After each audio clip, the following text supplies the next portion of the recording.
دنیا جہاں ہر کوئی دولت اور شہرت کے پیچھے بھاگ رہا ہے، وہاں ایک انسان نے غربت کو چنا اور اپنی ساری زندگی دنیا کے لیے قربان کی۔ عبدالستار ایدی، انہوں نے اس بات کو ثابت کیا کہ انسانیت سب سے بڑا مذہب ہے۔ غریبوں اور ضرورت مندوں کے ساتھ وقت گزارتے، ہر کسی کی مدد کرتے اور لوگوں کے دکھ میں ایسے شریک ہوئے کہ جیسے وہ کوئی ان کا اپنا ہو۔ Welcome to my channel on record. 1928 Gujarat, Abdul Sattar Edhi پیدا ہوئے اور اپنا سارے بچپنا اپنی والدہ کے ساتھ گزارا۔ وہ ان کو ایک ہی نصیحت کرتی کہ بیٹا اپنے پاس کچھ بھی ہو دوسروں کے ساتھ ضرور شیئر کرنا چاہیے، اور یہ ایڈوائس ان کی زندگی کا ایک مقصد بن گئی۔ جب وہ صرف 11 سال کے تھے تو ان کی والدہ بیمار ہوئی، لیکن کچھ ہی عرصہ کے بعد ان کو دماغی بیماری بھی لاحق ہوئی۔ اب ایک لڑکا جس کے پاس 2 پیسے تھے، ایک خرچ کرنے کے لیے اور ایک کسی کو دینے کے لیے، اب وہ کیئر ٹیکر بن گیا۔ اپنی والدہ کا خیال رکھنا، ان کو کھانا کھلانا، ان کو نہلانا اور ساری رات انہی کے ساتھ ہی بیٹھے رہنا۔ ان لمبی راتوں نے انہیں ذمہ داری اور بے بسی کا احساس دلایا۔ اپنی والدہ کے گزر جانے کے بعد انہوں نے ایک سٹیٹمنٹ دی کہ میں جانتا ہوں کسی پر ڈیپینڈ کرنا کیسا ہوتا ہے، اور اس دن سے انہوں نے ایک عہد کیا کہ میں کسی کو بھی بے یار و مددگار نہیں چھوڑوں گا۔ 1947 جب پاکستان ہندوستان سے الگ ہوا، تب ایدی کی عمر صرف 19 سال تھی۔ ان کا پورا خاندان صرف یادوں کے سہارے کراچی میں شفٹ ہوتا ہے، اور تب کراچی کی گلیاں لاشوں سے بھری تھی، ایک نیا شہر جس میں ہسپتالوں میں ہلچل مچی تھی۔ ایدی جب ان گلیوں میں نکلے تو انہوں نے دیکھا کہ یہاں کوئی قانون یا کوئی نظام نہیں ہے، تو انہوں نے کسی پرمیشن کا انتظار نہیں کیا، بلکہ خود مدد کے لیے نکل کھڑے ہوئے۔ ایک لکڑی کا بینچ اور ایک چھوٹا سا ڈبہ، فٹ پاتھ سے شروعات کی، لیکن لوگ ان پر ہنسنے لگے اور ان کو پاگل کہتے تھے۔ لیکن وقت گزرتا گیا اور چندہ اکٹھا ہونا شروع ہوا، کسی امیر سے نہیں بلکہ غریب لوگوں کی مدد سے۔ 1950 جب اس چندے کو اکٹھا کیا اور ایک پرانی سی وین لی، اس کو ایمبولینس میں کنورٹ کیا، اور عبدالستار ایدی خود ہی اس کو چلانا شروع کی۔ کسی بھی زخمی یا کسی بھی ڈیڈ باڈی کو اس کے وارثوں تک پہنچا دیتے اور لوگوں کی مدد کرنا شروع کی، اور بنیاد تھی انسانیت۔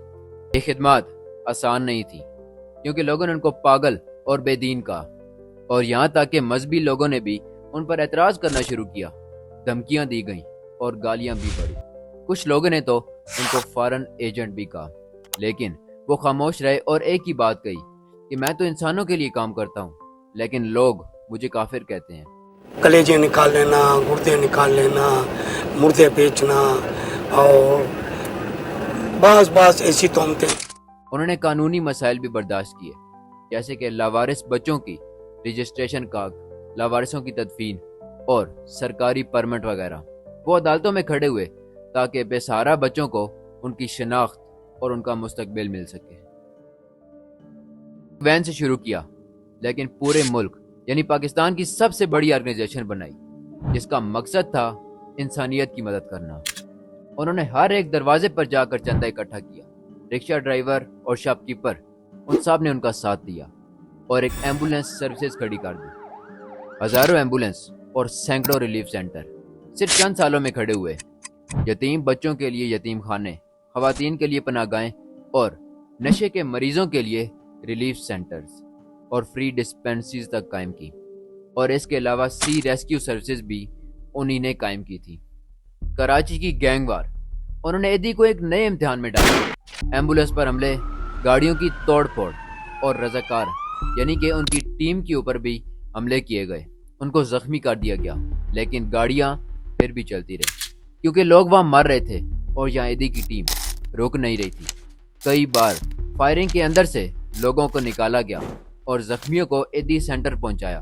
جب لوگ اور گاڑیاں واپس آتی تو ان پر گولیوں کے نشان ملتے تھے، لیکن ایدی اپنی ٹیم کی جذبے کو جھنجھوڑتے اور ایک ہی بات کہی، ہر اس کی مدد کرنی ہے کہ جس کے اندر انسانیت باقی ہے۔ 2005 کے تباہ کن زلزلے نے کشمیر کی سرزمین کو ہلا کر رکھ دیا، اور وہاں ایدی کی ٹیم نکل کھڑی ہوئی، خوراک، فرسٹ ایڈ اور شیلٹر لے کر۔ سب سے پہلے وہاں پر پہنچے اور لوگوں کو ریسکیو کر لیا۔ انٹرنیشنل ریلیف آرگنائزیشن نے بھی اس بات کو تسلیم کیا کہ ایدی کی ٹیم وہاں سب سے پہلے پہنچتی ہے جہاں باقی ٹیمز بہت دیر سے پہنچتی ہیں۔ 2010 سیلاب اور باقی دیگر آفات میں بھی یہی ہوا۔ ایمبولنس سے لے کر کشتیوں تک ایدی کی ٹیم سب سے پہلے پہنچتی جہاں سڑکیں ٹوٹ چکی ہوتی تھی۔ ایدی نے کبھی بھی دولت کو اپنے اوپر حاوی نہیں ہونے دیا۔ وہ اور ان کی بیوی بلقیس ایدی ایک چھوٹے سے کمرے میں رہتے جو ان کے آفس کی بیک سائڈ پہ تھا۔ ان کی بیوی ایک نرس تھی جو ہر خدمت میں ان کے ساتھ کھڑی رہی۔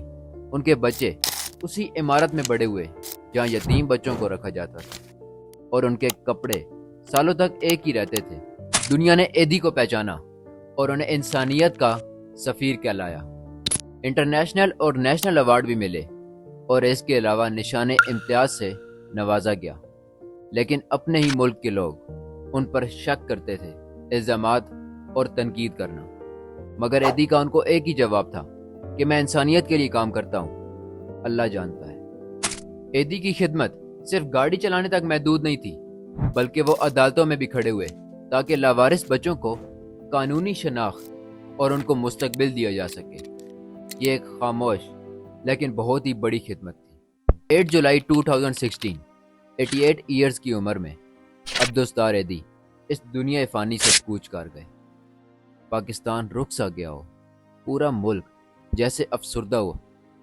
ہر امیر و غریب کے چہرے پر ایک عجیب سی گھبراہٹ تھی، لیکن ان کی وفات نے ان کی آرگنائزیشن کو روکا نہیں، بلکہ ایک سوال اٹھا دیا کہ اب اس کو چلائے گا کون؟ بلقیس ایدی، ان کی بیوی نے اس آرگنائزیشن کو جاری رکھا، اور اب لیڈرشپ تھی فیصل ایدی کے۔ ان کے پاس تقریباً 1500 سے 1800 بوٹس، ہزاروں ریلیف سینٹرز۔ اس دنیا سے جاتے وقت ایدی نے کوئی بھی بنگلہ یا بینک اکاؤنٹ نہیں چھوڑا، صرف ایک نظریہ، انسانیت۔ آج بھی ایمبولنس چل رہی ہیں اور بچے سکون کی نیند ایدی کے گھر میں سو رہے ہیں۔ جب بھی قوم نے پکارا تو صرف ایک آدمی نے جواب دیا، عبدالستار ایدی۔